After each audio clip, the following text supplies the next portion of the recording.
Joe, at number 5, you have the University of Florida, and I am not right there with you. I have Ole Miss, but you could put Florida there, I guess. Stop it. Don't change your mind. DJ Lagway injury stuff does bother me a little bit. Fair. That's why today, if you remember all those crumpled up papers I said I had Florida at 5, but I'm just like, man, if this kid gets hurt, I don't know what's going on. But the University of Florida is at 5 for you, and they're at 6 for me. What makes you think Florida, probably a 9-3 team on the outside looking in? FanDuel win total is 7.5. Also in FanDuel, SEC championship odds are plus 1,800. They're actually 6th highest in odds, which is pretty surprising. I'm sure that there's a lot of people driving that up as like a dark horse pick. I don't want to let the DJ Lagway injury stuff impact my decision-making because no games have been played. In a vacuum, if he's on the field, they have a incredibly talented roster. Let's revisit the notion of what that does for the team after he gets on the field and after he gets banged up, if that even happens at all. Fair. I don't want to let that happen affect my projection in the preseason. I am looking at all these things, best case scenario, is how do we get where we're trying to be? Their offensive and defensive line, quietly, some of the best in the conference. They have a top 3 defensive line, top 3 offensive line. The experience that they're bringing back with Austin Barber and Slaughter at center on their O-line, just to name the 2 most important guys. And then on D-line, Caleb Banks. We're the biggest fans of Caleb Banks on this show, as well as Tyreek Sapp, who's a dude as well. I think that the other part about this, we saw some great things from Lagway, but he didn't have the level of dynamic talent at receiver that he's going to have for this upcoming year because they added Michael Sturdivant into the mix. So you're getting a lot of just boosts and improvement after a nice finish to last year.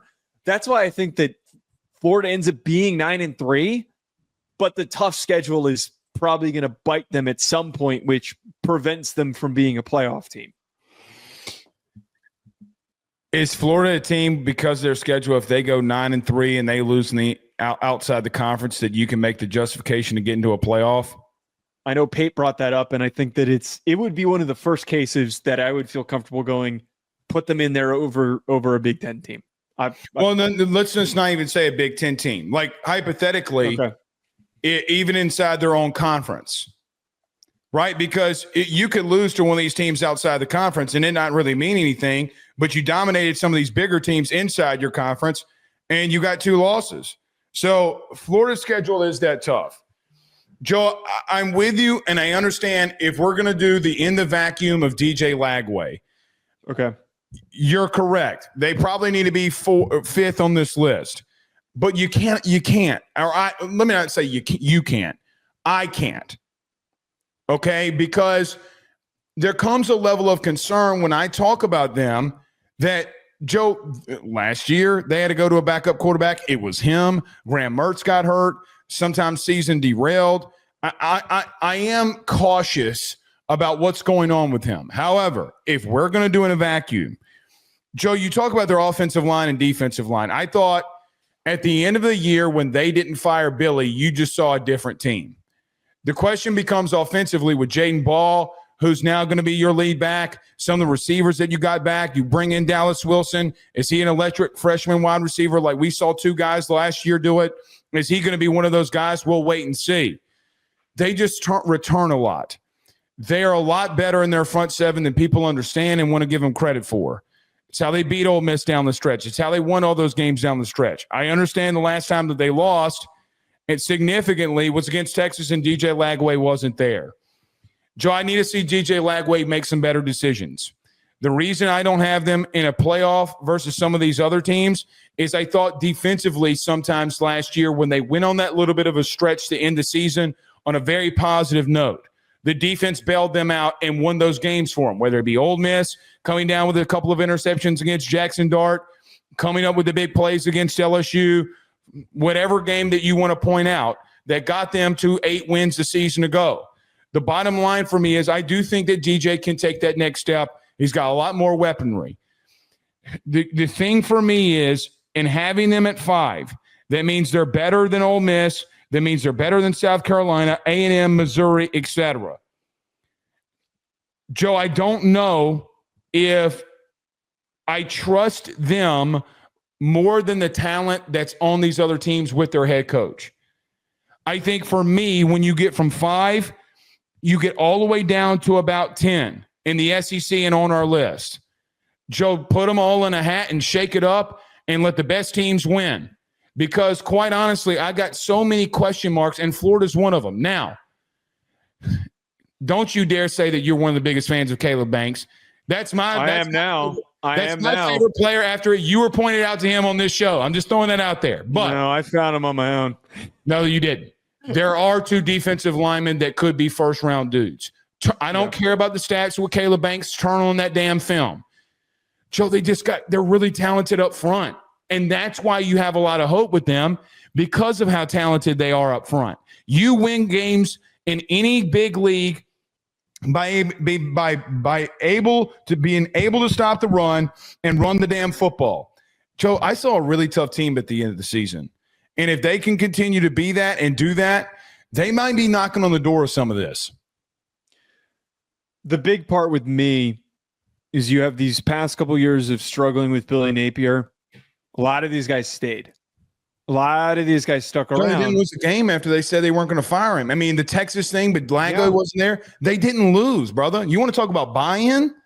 I think that's where part of the misconception that I especially had is that I think a lot of his guys love playing for him. Yeah. And the largest part about all of this, you said this, and I agree with what you said, that if you go from like team 5 to 10, which includes Oklahoma, Texas A&M, Tennessee, South Carolina, Missouri, Ole Miss, those teams, those are good rosters. I don't think that they have the offensive and defensive line talent that Florida does. And I think DJ Lagway is the best quarterback of the bunch. I think Lenore Sellers is like right up there with him. He's the only guy that I would make the exception for that statement. But the rest of these, Lagway plays all 12 games.